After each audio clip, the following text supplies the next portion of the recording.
Hi, everyone, and welcome to another episode of the Deeper Podcast. And today I am joined by Habeeb Akande. Am I pronouncing your name correctly? Pronounced it perfectly. Okay, good. And I'm so excited for this one because this is very different than my normal episodes. So Habeeb is a UK-based sex educator, a published author, and a public speaker. He's written several books on sexuality, the art of seduction, and the ancient African practice for pleasuring women called Kunyaza. He's passionate about female sensuality and aims to close the gender orgasm gap. I am so honored to have Habeeb here. So Habeeb, welcome.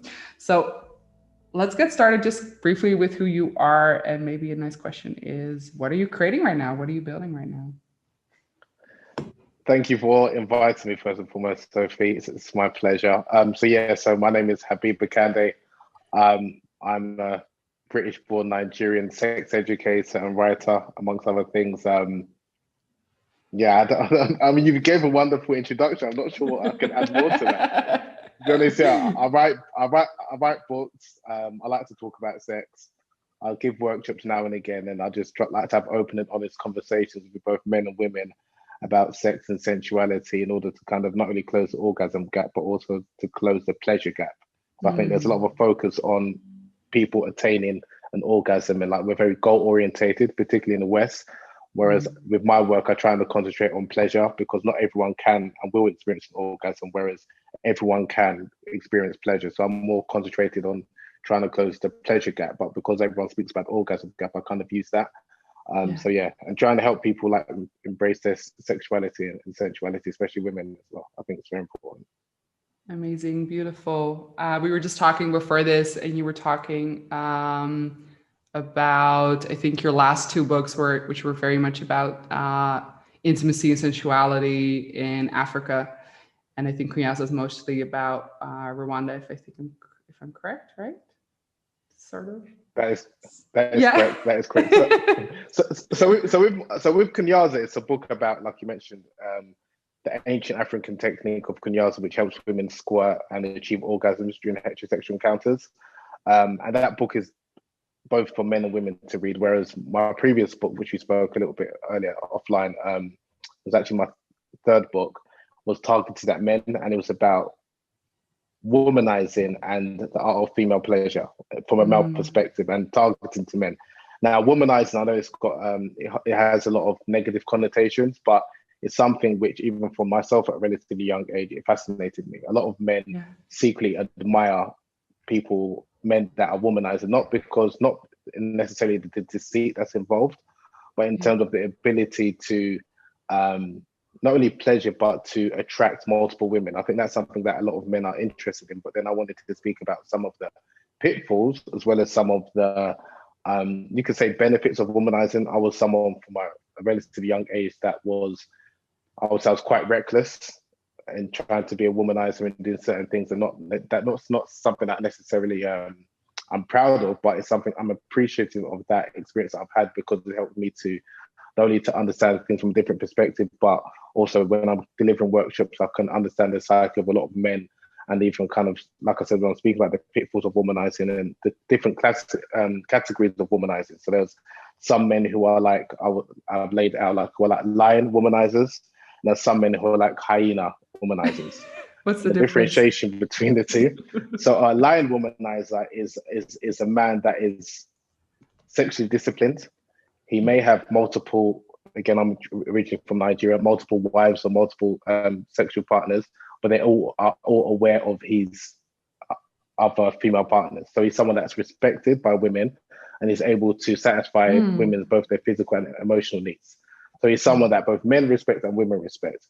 Now, the hyena womanizer is probably what today we would call the fuckboy. Is someone who's deceitful, if someone is who's not disciplined, as in he can't control his sexuality. So any woman, even if there's a lot of men who are monogamous on paper or in terms of their appearance, but they're secretly womanizer. And this is the type of hyena womanizer who is someone who professes to be in a committed relationship, but any opportunity he gets, he wants to sleep with another woman, whether that's by way of having a girlfriend or via prostitution. So unbridled lust. And that's something that I'm kind of more getting to. Okay, how can you go from a hyena womanizer, which I think a lot of men have that struggle in terms of dealing with their sexuality and their desire to become someone. If you want to pursue that route, you're someone that's respected. And then, like as in the lion, womanizer. And then obviously there are some men who are perfectly happy to be in a committed monogamous relationship, and that's not obviously a womanizer, but that's a different type of manhood or masculinity that I kind of delve into in my book. So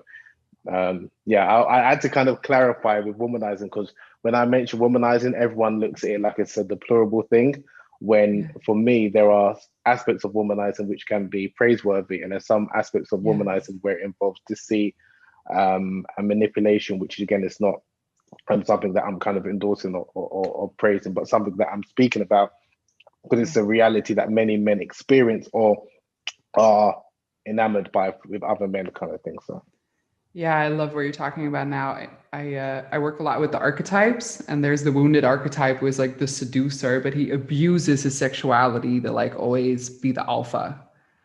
So there's a bit of a misuse of sexuality of like, oh, if I am that like hyena, then I'm in control and I'm top dog, and towards both women and his male friends. When there's also a mature version who's just like, yeah, I know who I am, I know what I give, I'm transparent, I'm honest, I'm in integrity, everybody knows what's going on, and I'm still very attractive or irresistible or whatever it is, and I love women, or I love the feminine, right? And that's such a different way. And like you can see a lot of like, especially younger men, like can be very much in the hyena category and in the wounded and the hurt. Why do you think why do you think so many are in the hyena category and not in the lion? I think, again, mainly speaking from the perspective of in the Western world, I think in the Western world, we are a lot of men. There's a crisis of masculinity. It's in we are taught from the films that we see, from even the movies that we watch, from the music we listen to, from the bravado from our friends, to sleep around, to have multiple women, and that's something that defines you as a man. That's something that is going to earn brownie points with your male friends, and a lot of men are seeking validation and approval from their male friends, and it's something that we're told that women desire and women like. Yeah. So that's something that pushes us. And then again, especially when you're relatively young and you're maybe sexually immature, you could be sexually experienced, but you could still be immature. And that's something that I think a lot of men have, that they think that the stronger you are, the more masculine you are, is how many multiple partners you have. And because we live in a culture which is defined everything by something that you can quantify, we're obsessed by how many female partners you've had, how many times you've made an orgasm, and things like that. Whereas obviously the more you mature, the more you know yourself, and the more you're transparent, you're thinking about, okay, what do I like? I might be someone who's more than happy to be in a relationship with just one woman that I've met from 16 years old until the rest of my, but because that narrative isn't taught to men, we're socially conditioned to be this hyena, sexually unbridled lust. Right? Whereas when you grow up, or what you're seeing on TV, or what's put towards women, is that the ideal man is someone that is monogamous, he's committed, is someone who can control his sexuality. But that messaging is not actually received to men.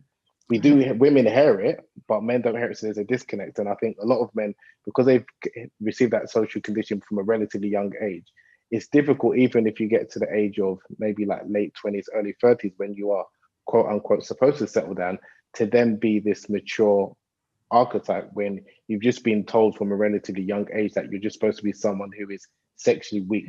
And it's quite strange that although we praise men for being strong and their strength, when it comes to the realm of their sexual desires, we actually praise men who are weak.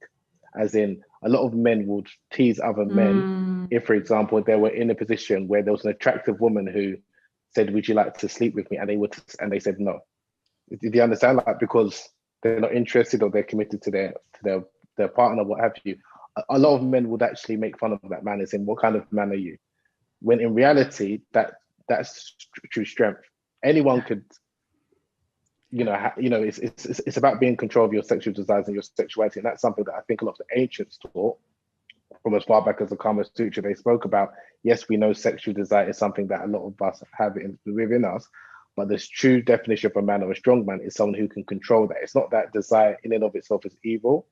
It's the one who's able to control that. Whereas I think a lot of men, especially in the Western context, we haven't been taught that, okay, yes, we know that you've got desire. Yes, it's not blameworthy to have this desire. And we know that sometimes it can and I mentioned to you an Arab proverb, which I love, that when a man has an erection, he loses 2/3 of his intellect, which a lot of men realize. And it's the male experience, and it can be the female experience as well. I think especially with a lot of men or masculine men is that we can be very strong and butch and, you know, the alpha male, so to speak. But when it comes to our desires, a lot of us are very weak and we haven't developed the ability to control that. And we're not taught that this is something that you need to control. And this is true strength. Whereas we're actually taught the opposite, that if like a Beyonce or a Rihanna or whoever's like considered to be highly desirable, if she presents herself to you, you have to sleep with her. Yeah. Which is ridiculous. That's what men are taught, even if they're in committed long-term relationships. So so that's why I think the mixed messaging that a lot of men receive is responsible why a lot of men, especially younger men, are kind of in this hyena category. And again, a lot of the education or sex or sensuality education a lot of men receive is miseducation, and that's either by way of porn, which is generally focused on the male gaze and just all about how a man should penetrate a woman where he's not actually really satisfying her. And because I don't think enough men have open and honest conversations with women. I think we have conversations with women, but not always open and honest, where both the man and the woman is allowing themselves to be vulnerable and speak about their insecurities and their fears and the anxieties that they do have, because both men and women have. We hear a lot about the issues that women have, which is important, but we don't really hear about some of the insecurities that men have in the bedroom, whether it's performance anxiety. A lot of men suffer from premature ejaculation. A lot of men suffer, and a lot of you have to understand, for a lot of men, the idea of sleeping with a woman is like, you have to be the man, you have to be virile, you have to not last too long because you don't want to bore her, but you can't be too quick. So you have to have like a happy medium, but it's something where, if, for example, you've satisfied yourself within a certain period of time, is that good? Are you good in bed, or are you only good in bed when the woman validates your experience? And also when other men are saying that you've done a quote unquote good job. So there's a lot of pressure placed on men as well. But I think there isn't enough spaces where men can have these open and honest conversations, especially with their peers, especially with their friends. Men would probably would rather have this conversation with maybe an outsider or someone that they don't really know, because they won't be judged. Because a lot of men, we judge our manhood either by how much money we make or how good we are in the bedroom, the size of our penis, our ego, all of these things. So there's a lot of pressure that a lot of men have. And I think in comparison, so obviously coming originally from Nigerians, speaking to some of my older uncles about relationships and sex and women, they would use a lot of humor, but they were very forthright in speaking about some of these issues. So what's now considered to be sexual ethics, consent, all of these terms that is bounded about today, they spoke about it when I was really young, but in a different language, so to speak. And they use a lot of humor. So as a man, I didn't feel a way to open up to a woman. I didn't feel a way to be like, okay, I need to learn from you in terms of what you like. Whereas nowadays, I think a lot of men, because they haven't had that upbringing or that training, they don't even know how to communicate desire, how to communicate, okay, what do you want in the bedroom? So I just think that, and again, in the Western context, a lot of men, they need kind of safe spaces where, whether it's by way of workshops, whether it's going to like a sex coach like yourself, or reading books to kind of learn, okay, there's different types of masculine or masculinity. And I think that's something that a lot of men are kind of maybe feel pressured that they just have to be this, I don't know, this Johnny Bravo type, Arnold Schwarzenegger figure who is a mandingo in the bedroom that can last for ridiculously long period of time, and at the same time is a romantic like someone from Spain, and then also can sound like he's from like someone from, I don't know, like Brazil or something. So there's a lot of pressure on men, and I think there isn't many spaces where men can kind of navigate in terms of to be the man that they want to be, rather than the man that society or some parts of society are telling them they should be. There's so many good things in what you just said. The reason I started this podcast is because I think a lot of women don't realize how men have been brought up and how confusing that is and how much pressure that is. Just hearing also from you, like that pressure of like sleep with everybody, and like if a sexy woman is in front of you, you should go there, or you're expected to. And then at the same time, having this like unspoken expectation from women of like this monogamous, committed, calm man, and just like, who are you supposed to please? And so that also creates these like weird layered lives where there's a life that the outside world sees, and there's a life that's secretly happening because you have to please all these different stories. So that I love that you spoke about that, because it's also, I think a lot in how women speak about men, there's so much pain and blame and disappointment without actually understanding, like, hey, what's your story? You know, what did people teach you? What was expected from you? Right. So I love that you brought that in. And I give this to, when I work with my male clients, I teach them this whole concept of like, if let's say you don't want to, there's an option that you don't always have to penetrate her, right? Actually feel if you want to be inside of her. There's an option for you to go like, actually, I don't want to today. Like, we don't teach men that. We teach women that, right? Like, feel if you actually want this or not. And you can say no, and there's consent. But do we actually work from that for men, that there's a consent concept? Is that something you've ever looked into? Yeah, so I would say that it was refreshing to hear what you mentioned about there, like when we speak about women speak about their sexual desires as a form of empowerment, whereas with men we don't really hear that. Yeah. To be honest, a lot of men that I speak to in closed spaces, they share that sentiment, but they wouldn't vocalize it in public because they're fearful of the backlash. And this idea that a lot of men are, and I think it plays into this idea that a lot of men are confident in the bedroom. We don't suffer from performance anxieties. There's no insecurities that men have, and all men are empowered. Whereas I don't think that's the case, and I think there is a definitely a lack of empathy towards men. So even when we're taught about, and there's a lot of grey areas. So even when we're speaking about consent, a lot of men haven't been taught in terms of understanding what is consent and what is it that a woman likes or what are a woman's needs, because they've been, I was going to say educated or miseducated, like much of us, from what they've seen on TV, from their friends, and even from porn. So it's funny when you mentioned about like, for example, women, in terms of you can have sexual relations without actually necessarily involving penetration, and that's something that women are aware of and are interested in. Whereas with men, I think because a lot of us, we define sex just by penetration. If I've done everything apart from penetrated the woman, then it doesn't count. That's like, and it feels like that's what we've been taught from a relatively young age. So for a man, in order to kind of actually have relations, I need to have sexual intercourse with her, not I need to give her orgasm, because obviously there's many ways you can pleasure a woman without necessarily penetrating her. But because of what we've been taught, sex begins when I enter the woman's vagina, or the man enters the woman's vagina, and ends when I ejaculate. And that's a problem. So I think we need to reframe or redefine what it means to have sexual relations with someone of the opposite sex. So I think we need to have more open spaces, and I think we need to empathize with men, but at the same time, because I think it's important that although it's good to have women-only spaces, men-only spaces, they can speak and open up. I think it's important we have spaces where both men and women can speak or hear each other's perspectives or stories, like you said, and empathize with one another. Because I think the problem with a lot of men is that we don't learn to empathize with women or women's experience or sexual experience until either we have a daughter or until we get married or something horrific happens to a woman that we care about. So you hear a lot of men will say, "Oh, now I've got a daughter, I'm fearful about, how women are treated." And then I always ask the question, do you need a daughter in order to empathize with women? Yeah. But then the other side with women, some women only maybe have that sense of empathy when they have a son, that they can empathize that, okay, maybe their son was involved in a situation or accused of whether it's domestic abuse or sexual abuse or what have you. And then because it's their son, they give the person the benefit of that. No, I don't see this. Like, they see the nuances and the complexities in that particular situation. It's not black and white. So I just think we need to just create more spaces where we can have, I think, open dialogue between the two genders, not just women-only spaces and men-only spaces. But I think it's a tough ask in this day and age, just because, again, I think it's good that more women are speaking about their sexual rights and sexual desires. But I do think it's important, especially within the heterosexual space, that we open up to allow men's voices to be heard.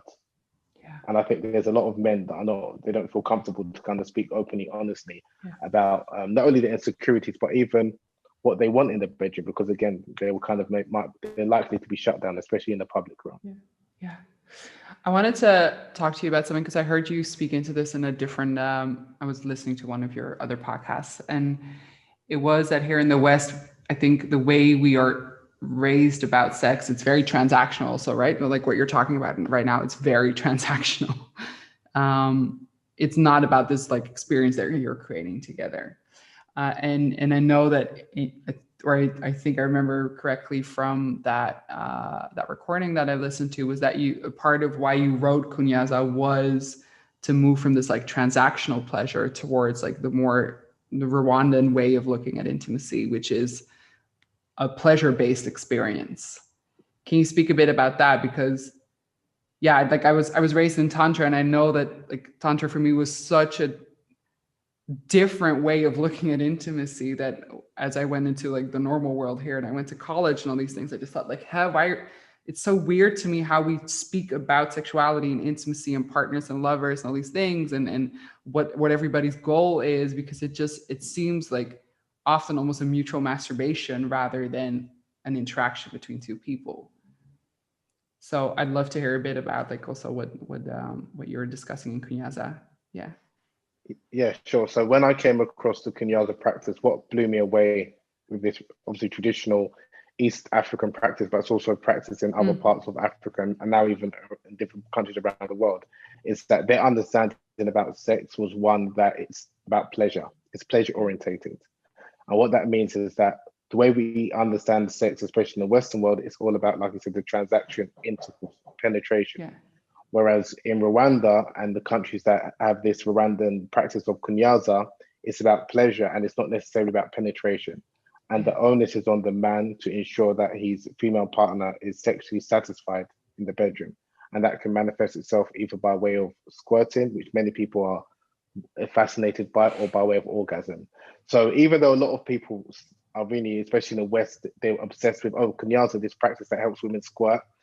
Yes, it has that reputation and women can squirt, but that's not the goal of kunyaza. The goal is to make sure the goal is female pleasure. The goal is women's pleasure. And however that, again, that can manifest itself by the way of an orgasm or squirting, or just a woman having a blissful, enjoyable experience. And that's something which, because the man from a relatively young age and the women from a relatively young age, they're taught that women are entitled to pleasure, and sex or sexual activities doesn't just involve penetration or intercourse, then they've got a different understanding or different repertoire in terms of what they should do in the bedroom, because it's all about exploration. It's all about sensuality. It's all about exploring. And the good thing is, because it involves the man using his penis to stimulate the woman's not only clitoris, but vulva and vulval area and labia minora, he's exploring her erogenous zones in the genitalia, not just focus on the clitoris. So that's something that, again, is teaching the man. Some of the benefits for the man is that it's helping him even how do I say it? It's helping him be sexually disciplined, because normally, especially from a Western perspective, it's like the jackpot's there, she's opened her legs, I need to enter. Where it's like, no, wait, hold on. You're supposed to take your time. Don't even think about entering, think about ensuring that she's pleasured, and then maybe you might enter. So the whole idea of like, and it's similar to like, from my understanding, I've got limited understanding of tantric sex, but the whole sensuality or slow sex, which is not about goal-orientated orgasm, which many people in the West are, again, I think are obsessed by. It's more of a holistic approach in kunyaza, in the kunyaza method. So that's why for me, it was something that I think was, I think it's something that a lot of women can benefit from, because they can enjoy more pleasurable experiences without necessarily having to worry about having an orgasm via penetrative intercourse, when we know that most women aren't able to regularly orgasm via that route. And with men, it helps them be more sexually disciplined in the bedroom and to control themselves. And it can help them with like semen retention and things like that, because it's not just about ejaculation, and sex isn't just defined by, like I said, when you penetrate a woman until when you ejaculate. So it just gives a different understanding about sex and sensuality. And it's one that, which I like, is more focused on women's pleasure as opposed to male pleasure, which I think we get from in the West, that sex is, like you said, transactional, and it's more geared to when the penis enters the vagina, and when the penis ejaculates, that's when sex begins and that's when sex ends.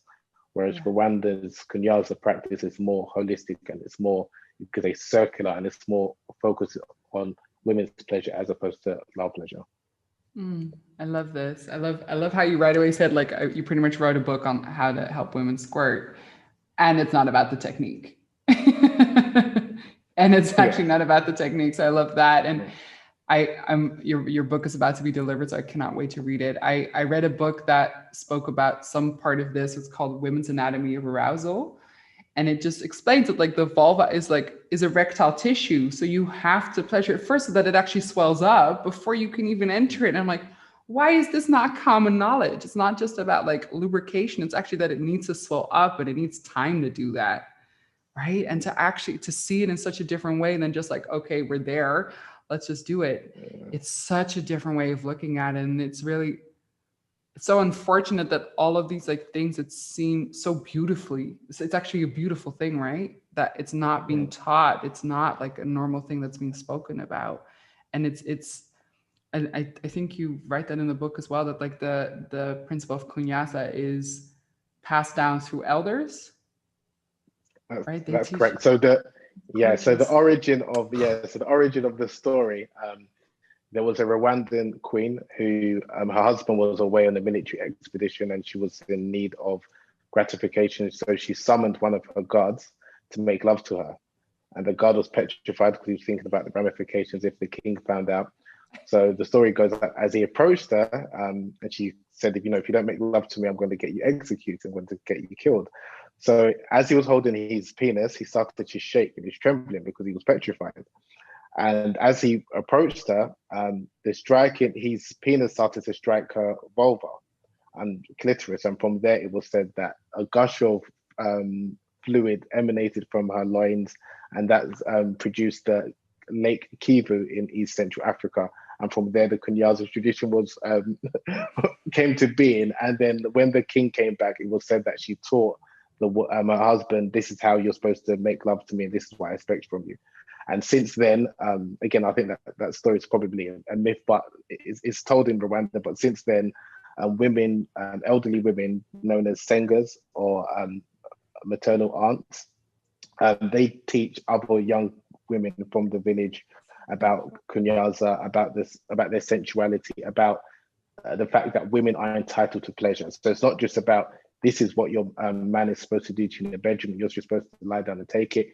This is what you're supposed to teach him in terms of how you like to be pleasured. So that's taught from women from a relatively young age. It's passed down from generation to generation, and it's known as like Africa's secret to female pleasure. So for me, when I came across this tradition, I think it's about 2016, I was, amazed by it. And again, we've got this pleasure positive, female positive, or feminine orientated technique or cultural practice from Africa, that why don't we hear about it? Even myself, although I'm from West Africa, that why didn't I hear about this? And it's something that when I reached out to a number of people in Rwanda and wanted to learn more about it, one of the things that they did say, and that's something that I wanted to kind of be careful with in terms of how I was delivering not only the message but writing a book, is not to focus just so much on the technique itself. Yeah. Because before you even get to practice Kunyaza, the man needs to make sure that his female partner is emotionally and physically and psychologically ready for sexual interactions. So it's not just about, because I think in the West, because again, we're focused so much on the goal. So squirting, it's like, if I do this tap, tap, tap technique, she's going to squirt, and it doesn't work like that.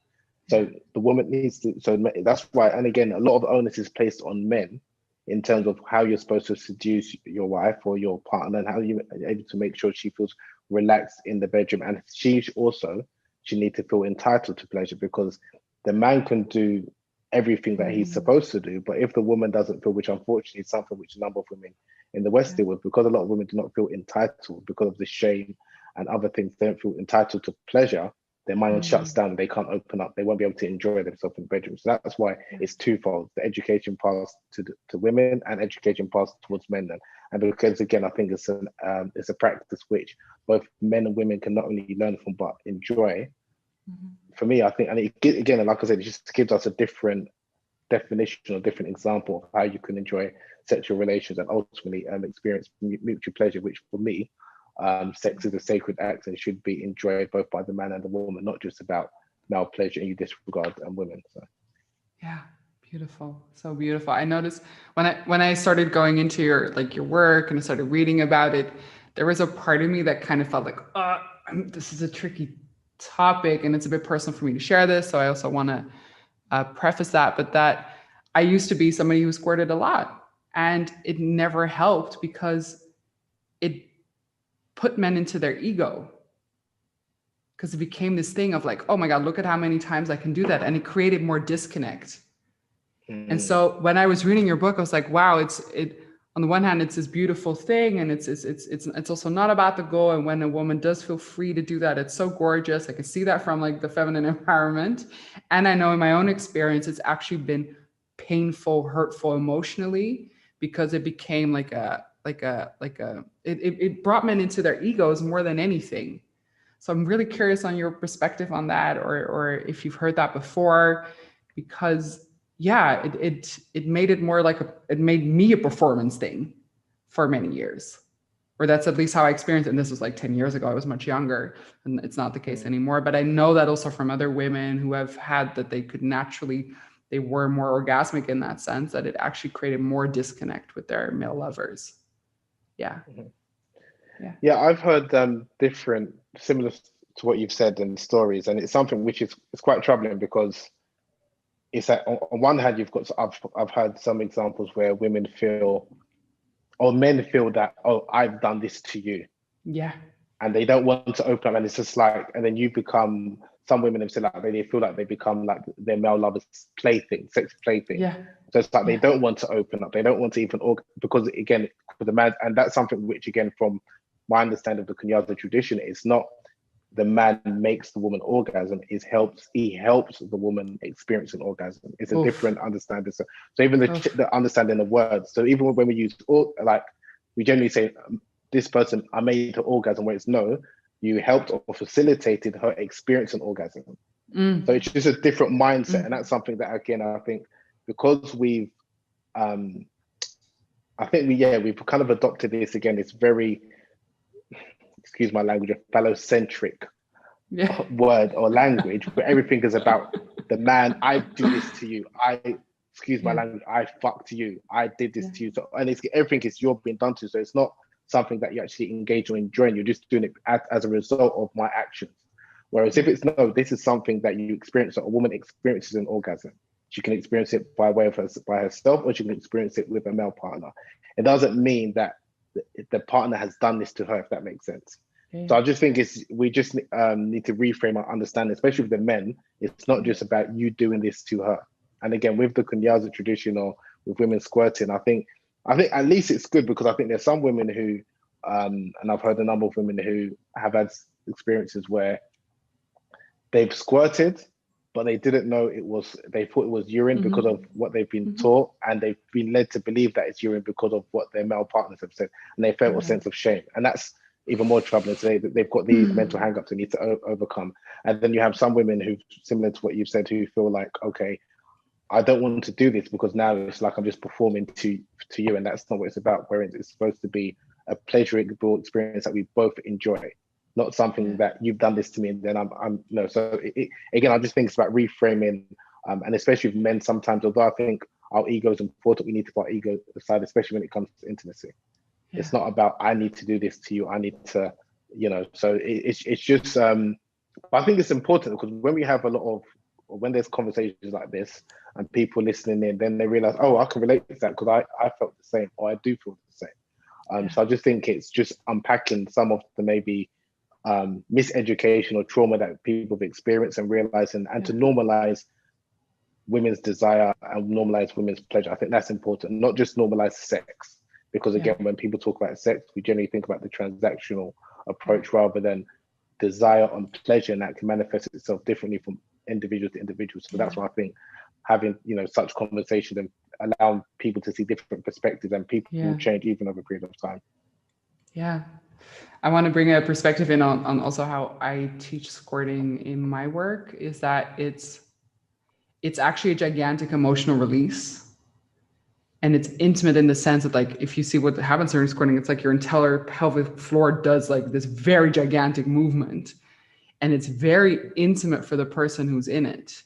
It's very intimate. It's really deep personal stuff, right? And so to actually allow yourself to even go there, especially if you have a worry that it might be urine, for instance, or like to think, it requires such surrender to the moment that if the masculine or the man isn't aware of how intense it actually is to go through it, and that especially if you think it as a performance piece, you take away so much of the magic. So much of the magic. I actually teach squirting to my women as an emotional release tool. If you can't cry, see if you can awaken that, because it actually awakens emotions. It allows the body to flow again, to open up, but it's very intense. It's big. It's very big. And so I don't think we always realize that, because of also how porn has taught us what all these sexual things are. We don't realize it's such a big thing in the body.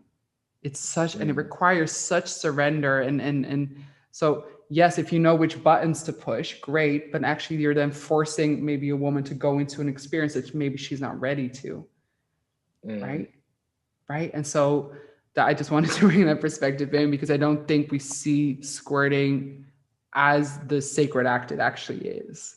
And that's why I love that you wrote a book about this, and that there's this like ancient African technology, and it's the word is beautiful, so that you actually see it as a ceremony almost, rather than like, I know which buttons to push because I watched a YouTube video, right? And even even like, so even like with, I mean, I use squirting because that's the popularized term that's used nowadays, but even like in how they refer to squirting, they refer to it as either like water or the sacred water. So it doesn't have this, because I do know that a number of people aren't comfortable with the word squirting, because they link it to porn, and they think about it being performative. I just use squirting just because, again, it's popularized. Whereas if I were to say female ejaculation, or the female fountain, or the woman's fountain, that's, some people might, I lose some people. But I love what you said about, and I think it's important, like women being able to surrender themselves. And I think it's important that even with the male partners, that I'm trying to how to explain it. It's like when I teach men, it's like you have to, especially when a woman, either by way when she's experiencing orgasm or squirting or an ejaculation, you're present, but you have to take yourself out of that. And what I mean by that is that you have to be present but not be present, because sometimes when as a man, and probably men can understand this or relate to this, if you are visibly present and she can feel that you're present, and she might feel that you're judging her, she won't open up and enjoy the experience. So you need to kind of at least kind of either take yourself out of that, or like mentally, so she doesn't feel that you're judging her. So you're present, but you're not present, or she doesn't feel your presence, if that makes sense. You're present, but not presence in her mind. And I think that's something that kind of helps a woman like really enjoy that experience. And I think that's something that as men, sometimes we kind of want to put ourselves there to the point where, like I had one, you could say male client I was speaking to, and he said when his partner was squirting, he just wanted to say, I'm doing it. I said, no, that's when you're supposed to let go, not what you're like. He was like, yeah, I've done it. And it's just like, what are you doing? I think men have to realize there's a time and a place, so that's why I said, yeah, you're present, but don't be present. Like, don't have your presence in her mind, or like let her enjoy it, because it's not your experience, it's her experience that you're enjoying with her, but not it's your experience. And I think as men, sometimes we maybe kind of put ourselves in that we want to kind of, and I think for men, the reason why a lot of men are fascinated by squirting or women ejaculating is because for many men it's a form of sexual applause. Because we hear about women faking orgasm and things, and a lot of men are traumatized by that, so we hear about these stories that women faking orgasm. I've never orgasmed, barely orgasmed before this and the other. For a number of men, it's like, okay, this is maybe the thing that I know she is pleasured, or she is happy, she is satiated, and that's something that, and unfortunately now there's a lot of pressure on women to kind of experience an orgasm or experience squirting, when I don't think that, again, should be the goal. If she does, fantastic. If she can't or she doesn't, that's fantastic, as long as she's pleasured. And that's why, as much as, again, with Kunyaza, I like to speak about squirting and making sure women give themselves permission, not men giving them the permission, giving themselves the permission to enjoy pleasure.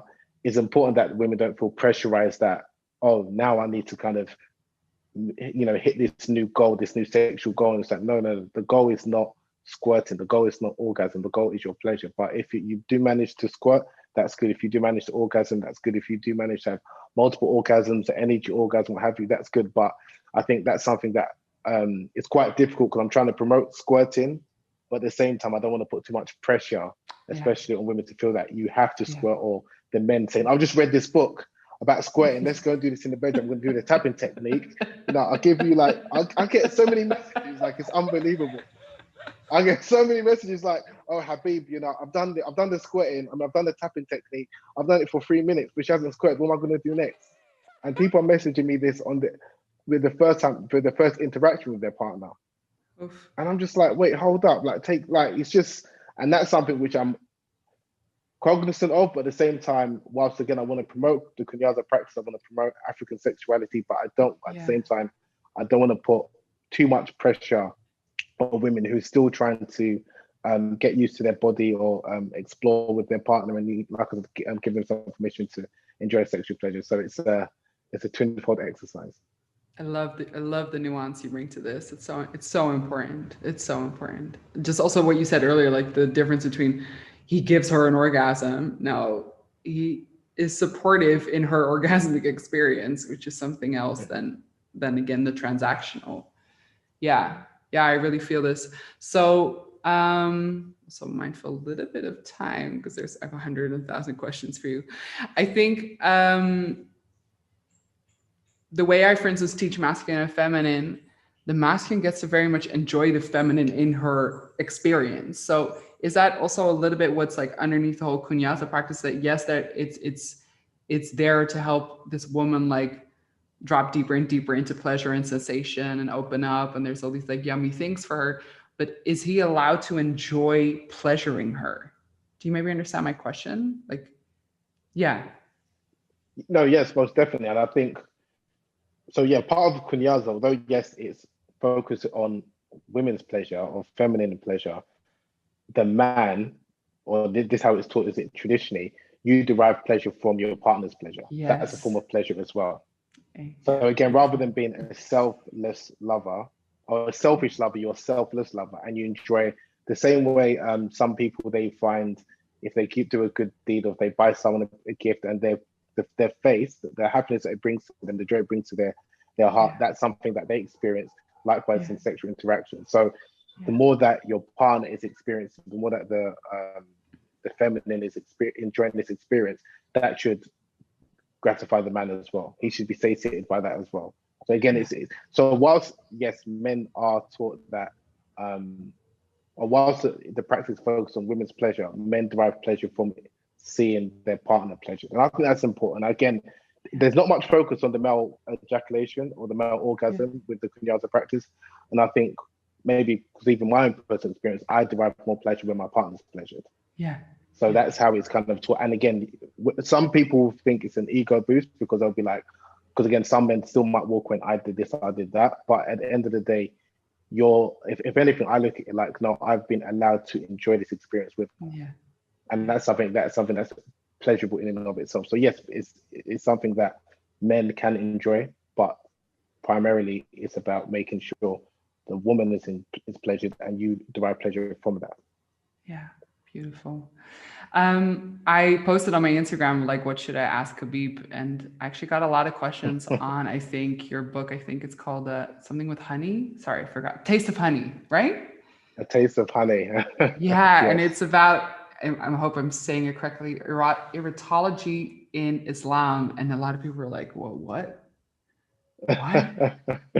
I've never heard anybody speak about this ever. And I don't talk about this a lot, but I was raised in Nigeria, Saudi Arabia, and Borneo and Brunei. So I've been around Islam most of my life. And so even I was like, well, what? So I'm super curious. Can you like give us a little sneak peek of what's in there? Yeah, sure. So A Taste of Honey, that's a book which explores sexuality and erotology in traditional Islam. where I look at the history of Arab and Muslim scholars speaking about erotology. Before I should define actually what erotology is. Erotology is a study of eroticism and sex. So it's like the precursor of sexology. Sexology mainly just is a study of human sexuality, whereas erotology is a study of not only sexual behavior, but sexual desire, and you could say sexual philosophies as well. So like the most famous book of erotology is like the Kama Sutra. And a number of dating back to the 9th century up until like the 16th century, there were a number of Arabs and African Muslims who delved into the study of female sexuality, male sexuality, eroticism, sexual positions, in order to not only create, sustain, but maintain desire in a relationship. And they looked at women's passion or women's desire in particular. And with a lot of the early Muslim erotologists, they looked at the different types of not only male desire, but female desire. And some of them compartmentalized it into like 8 different parts. They looked at sexual compatibility, and that was something that the ancients were very fascinated by. And it's something that, which again is very shocking, especially even for many Muslims today, is that because a lot of Muslims see sex as a taboo, especially women's sexuality, and it's even, they're uncomfortable to even have this conversation. Whereas a lot of, prior to much of the Muslim world being colonized in the 19th century, a number of Muslims were very open about their sexuality and speaking about desire and intimacy and male-female relations, to the point where it wasn't a taboo for a woman to seek a divorce if she wasn't sexually satisfied in the bedroom. Like, women had the right to be sexually satisfied, whereas nowadays it's kind of seen as a big taboo in the Muslim community. So I wanted to revive this tradition of erotology, and which again gives, because I think similar to like Kunyaza, the issue, especially within a lot of traditional Muslim communities today, a lot of women do not feel, or Muslim women do not feel entitled to pleasure because of the shame that's been attached to female sexuality, things like that. So I wanted to show that there's this rich Muslim tradition dating back to the 9th century, speaking about eroticism, speaking about sex, speaking about women's sexuality in a pleasure positive way. So something that they can kind of maybe learn. And the same way, like we look back at the Kama Sutra. So the Kama Sutra, that's writing about eroticism from a Hindu perspective. You have Muslims speaking about eroticism and sexuality from an Islamic perspective. The same, you have other ancient Indians writing about sex and sexuality from a tantric perspective, or other traditions. So it's different cultures that have got their own views, which is, again, every culture's got their own views and value systems where they're exploring sex and sexuality. And I just wanted to kind of look at this topic from a cross-cultural analysis, and not only looking at it from how sex was understood in Arabian Peninsula in the 9th century, but how it was understood in the Iberian Peninsula from the 9th to like the 15th century, which is modern day Spain, because they were a bit more libertine and tolerant in their attitude towards sex and sexuality. And then if you're looking in North Africa compared to West Africa, it differs. So that's why I wanted to show that there's when we're speaking about sex or desire, people have different understanding, different interpretations, and it's something that we can perhaps learn from. And then that which you maybe agree with, or that you want to incorporate in your love life, you can, and that which you just maybe find fascinating in the form of reading, then again, it's something that maybe, you know, people can kind of benefit from. So that was it was a book that took me 10 years to write. I spent 3.5 years in Egypt. Because I came across a number of these, you know, these classic Arabic books writing about sex and, you know, women's sex secrets, and written by religious scholars. And for me, it was like, you know, coming from the UK, I was surprised by that. So I thought this might be really good initially to translate. And then I thought, okay, let me speak about other topics that are more relevant for the contemporary reader. And that culminated in the book, A Taste of Honey, which came out in 2015. Yeah. Beautiful, beautiful. I'm sorry, I cannot wait to read it. It's also on the way here. It's a thick book. Like, it's like, look how thick it is. It's like 300 pages. I'll tell you something, 300 pages. Kunyaza is like about 100 pages. But the difference between, and the crazy thing is that Kunyaza is obviously much more popular. And actually, I put my blood, sweat, and tears into A Taste of Honey, right? Yeah. And it wasn't as well received as Kunyaza. And I think maybe because the way I delivered it. So Kunyaza is, I mean, A Taste of Honey is looking at religion, spirituality, sex, intimacy, history, a lot of topics. Whereas Kunyaza is just more or less sold as an African practice to help women squirt. Okay, I'm interested in that. Yeah. Even within the Muslim community. I think so that's why even sometimes I've noticed when you're delivering messages, And that's what I realized that even in my workshops is that you need to know your audience. So even if your message, you're trying to teach people to, again, I heard it from a number of women sex educators, they're trying to teach men, how can they be more vulnerable in the bedroom? How can they be understand emotional intimacy? How can they understand the different women's love language and this, that, and the other? Because that's generally not a language that many men understand and use amongst themselves, it's just going to fall on deaf ears. But they might understand it and want it, or like even consent.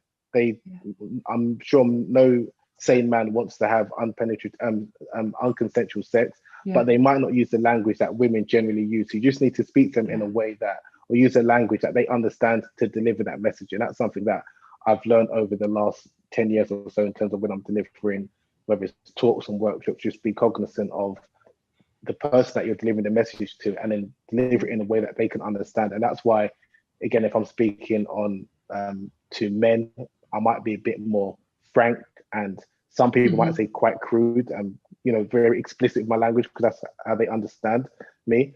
And I don't mind speaking that way. If I'm maybe speaking to someone who's maybe a bit more conservative, from a different background, of certain age groups, primarily women, I might be more delicate with my, but it doesn't mean that the messaging changes. It's just that who I'm delivering it to. I just have to be conscious of that. And that's something that with a lot of the early erotologists, even like with the Kama Sutra, the way they were writing, it's like people read it and be thinking, what kind of book is this? Is it because they'll have humor in it. They'll have like anecdotes of like short stories about entertainers, because when you're educating people, I think it's important to entertain as well. Yeah. And some people, especially for me, they like humor. So if you're just speaking about something quite dry and it's just like very theoretical, it's not really going to penetrate the heart. Whereas if you add a bit of humor into it, it penetrates the heart and the ears without the person realizing it. And especially when you're speaking to men who've got their ego, they don't want to feel that you're telling me what to do, especially in the bedroom. Yes. So having a bit of ego or entertainment, or it might even be the person that is delivering that message is an attractive person, especially if it's an attractive woman, they're more likely to, oh, I'm listening, I'm admiring her beauty, but then actually slowly what she's saying is going to penetrate it. Do you understand? So you just have to be quite clever with how you're delivering messages. That's what I've realized. Yeah, I so recognize this, that in the men's program that we have, we always ask them like, okay, what brought you in? And they're like, yeah, I thought I was going to be like this epic lover and learn like non-ejaculation and tantric sex.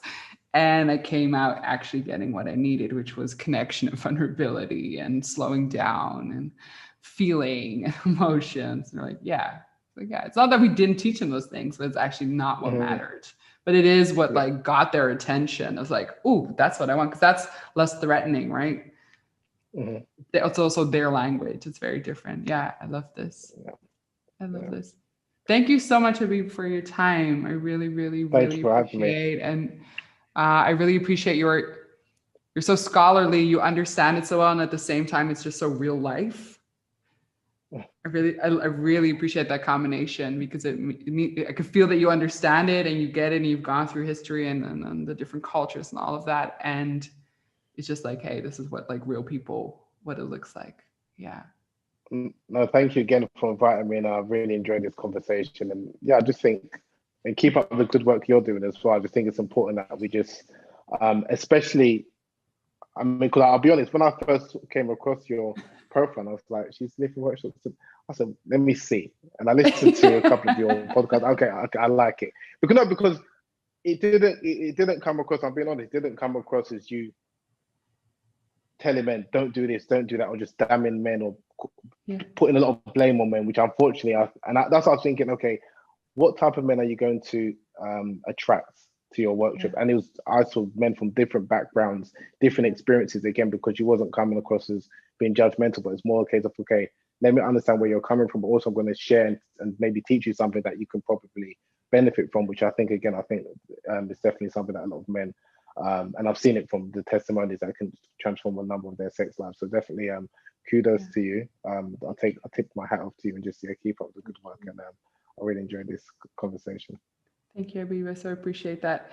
Hey, if people want to learn more about you, work with you, get your books, where can they go? Yeah, so if you just type in Habeeb Akande, HABEEB AKANDE, actually on Instagram, I'm at Habeeb_Akande, and that's the same for Twitter as well. And if you want to check out my books, they're all on Amazon or on my website, rabah.com, RABAAH.com/store. So rabah.com/store. Amazing. Thank you so much, Habeeb. Thank you.